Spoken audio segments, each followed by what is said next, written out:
Madam ನನಗೆ ಅವಳು ಇಷ್ಟನೇ ಇಲ್ಲ, ಅವಳು ಯಾಕೆ ಡೈವೋರ್ಸ್ಗೆ ಒಪ್ಕೋತಾ ಇಲ್ಲ, ನನಗೆ ಅವನು ಇಷ್ಟನೇ ಇಲ್ಲ, ಅವ್ನು ಯಾಕೆ ನನಗೆ ಡೈವೋರ್ಸ್ ಕೊಡಬಾರ್ದು. ಅಯ್ಯೋ ನನಗೆ ಮೊದಲೇ ಇಷ್ಟ ಇರಲಿಲ್ಲ, ನಾವು ಇವ್ರನ್ನ ಮದುವೆ ಆದ್ವಿ, ನಮಗೆ ಡೈವೋರ್ಸ್ ಬೇಕು ಅಂತ. ಅವಳು ದಪ್ಪಕ್ಕಿದ್ದಾಳೆ, ಅವಳು ಕೆಲಸಕ್ಕೆ ಹೋಗ್ತಾ ಇಲ್ಲ, ಅವಳು ನನ್ನ ಒಂದು ಇಂಟೆಲೆಕ್ಚುಯಲ್ ಲೆವೆಲ್ಗೆ ಅವಳು ಮ್ಯಾಚ್ ಆಗ್ತಾ ಇಲ್ಲ, ಹೀಗಾಗಿ ನಾನು ಅವಳಿಗೆ ಡೈವೋರ್ಸ್ ಕೊಡ್ತೀನಿ. ಸಂತೋಷ, ನೀನು ಕೊಡಬೇಕು ಅಂತ ಅಂದ್ಕೊಂಡಿದ್ಯಾ. ಆದರೆ ಅವಳು ನಮ್ಮ ಕನ್ನಡ ಚಾನೆಲ್ನ ಎಲ್ಲ ವೀಕ್ಷಕರಿಗೂ ಸಹ ನನ್ನ ಹೃತ್ಪೂರ್ವಕ ನಮಸ್ಕಾರಗಳು.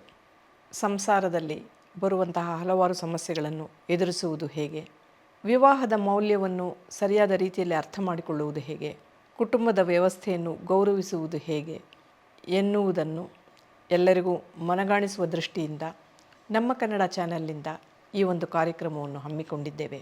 ಲಕ್ಷಾಂತರ ಜನರು ಇದಕ್ಕೆ ಸ್ಪಂದಿಸ್ತಾ ಇದ್ದೀರಾ. ಈ ಎಪಿಸೋಡ್ಗಳನ್ನು ನಾವು ಹೊರತರಲಿಕ್ಕೆ ಪ್ರಾರಂಭ ಆದ ಮೇಲೆ ಹಲವಾರು ಪ್ರಶ್ನೆಗಳು ಬರುತ್ತೆ.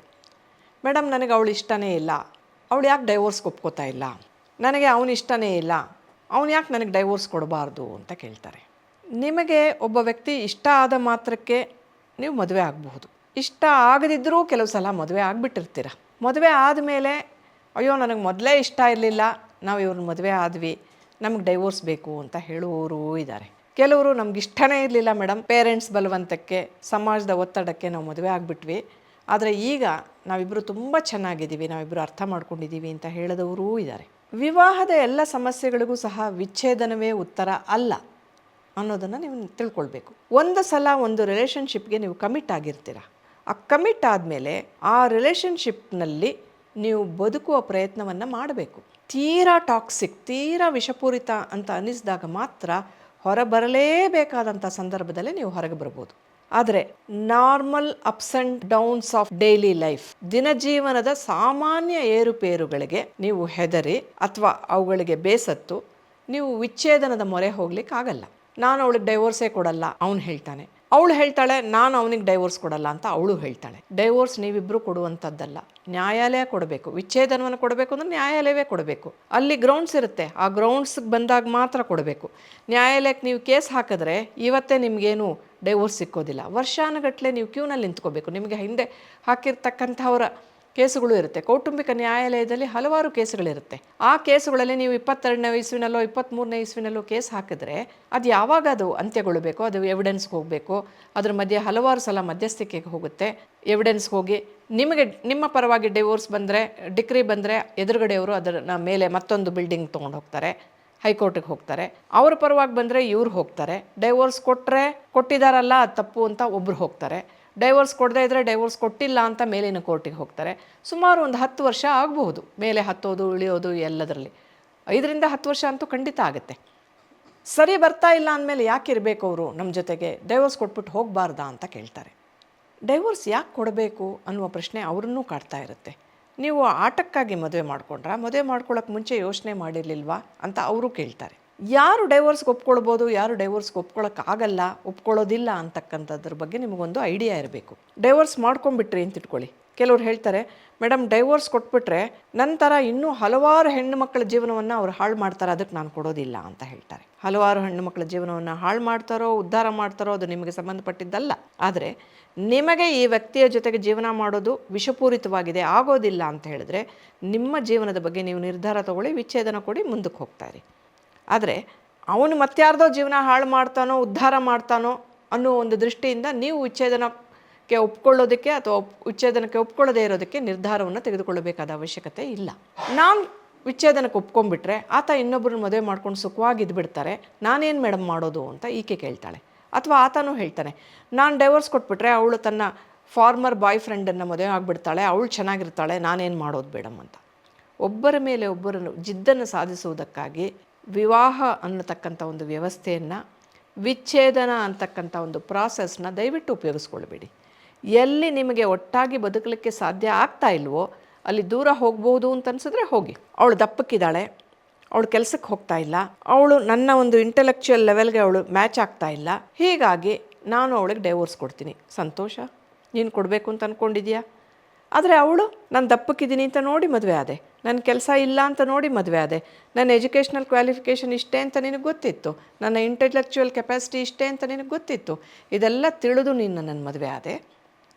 ಇವಾಗ ನನ್ನನ್ನು ಬೇಡ ಅಂತ ಇದೆಯಾ, ನೀನು ತುಂಬ ಸುಂದರಾಂಗ, ನೀನು ಒಳ್ಳೆ ಕೆಲಸದಲ್ಲಿದೆಯಾ, ನಿನ್ನ ಫ್ಯಾಮಿಲಿ ಬ್ಯಾಕ್ಗ್ರೌಂಡ್ ಇದು, ನಿನಗೆ ಯಾರೋ ಸಿಗ್ತಾರೆ, ನನ್ನ ಕತೆ ಏನು ಅಂತ ಕೇಳಿದಾಗ ಆಕೆಗೆ ಏನು ಉತ್ತರವನ್ನು ಕೊಡ್ತೀರಾ? ಡೈವೋರ್ಸ್ಗೆ ಆಕೆ ಒಪ್ಕೊಳ್ಬೇಕು ಅಂತಂದರೆ ಆಕೆಗೆ ಡೈವೋರ್ಸಿಂದ ಸಿಗುವ ಲಾಭಗಳೇನು ಅಂತಕ್ಕಂಥದ್ದನ್ನು ನೀವು ಯೋಚನೆ ಮಾಡಬೇಕು. ಅಲ್ಟಿಮೇಟ್ಲಿ ನ್ಯಾಯಾಲಯದಲ್ಲಿ ಡಿಕ್ರಿ ನಿಮ್ಮ ಪರವಾಗಿ ಆಗಬಹುದು, ಆಗದೇನೂ ಇರಬಹುದು.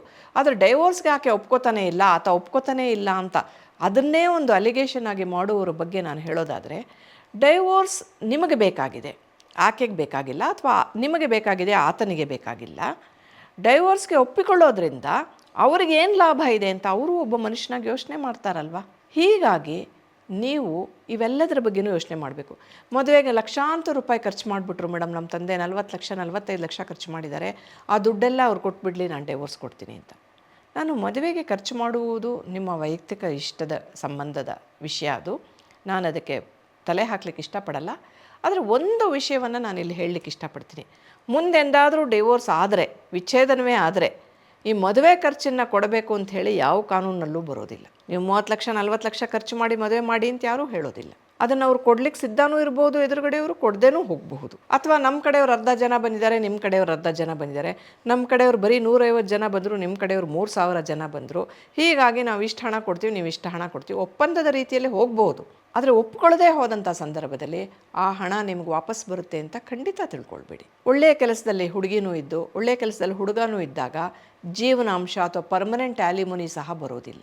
ಆ್ಯಲಿಮನಿ ಅಂತ ಕೊಡ್ತಕ್ಕಂಥದ್ದು ಯಾರಿಗೆ ಅಂತಂದರೆ, ಯಾರಿಗೆ ತನ್ನನ್ನು ಪೋಷಿಸ್ಕೊಳ್ಳೋಕ್ಕೆ ತಾನು ಪೋಷಿಸ್ಕೊಳ್ಳೋಕ್ಕೆ ಸಾಧ್ಯ ಇರೋದಿಲ್ವೋ ಅಂತಹ ವ್ಯಕ್ತಿಗೆ ಕೊಡುವಂತಹ ಒಂದು ಅಮೌಂಟ್ ಅದು.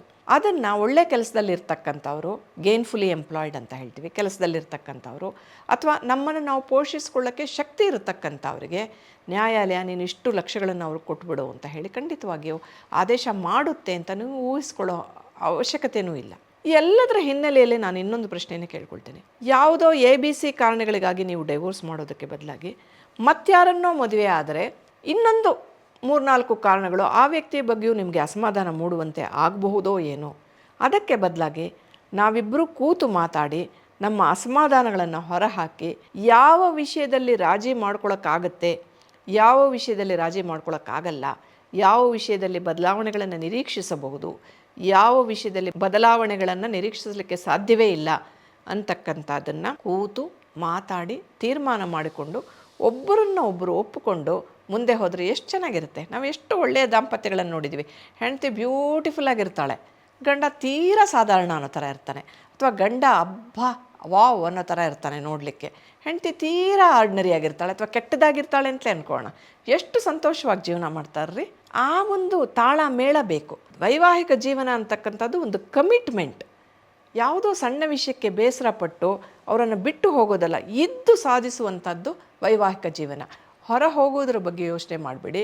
ಒಟ್ಟಾಗಿ ಇರುವುದಕ್ಕೆ ಕಾರಣವನ್ನು ಹುಡುಕಿ, ಒಬ್ಬರಿಂದ ಒಬ್ಬರು ದೂರ ಹೋಗೋದಕ್ಕೆ ಕಾರಣವನ್ನು ಹುಡುಕಬೇಡಿ.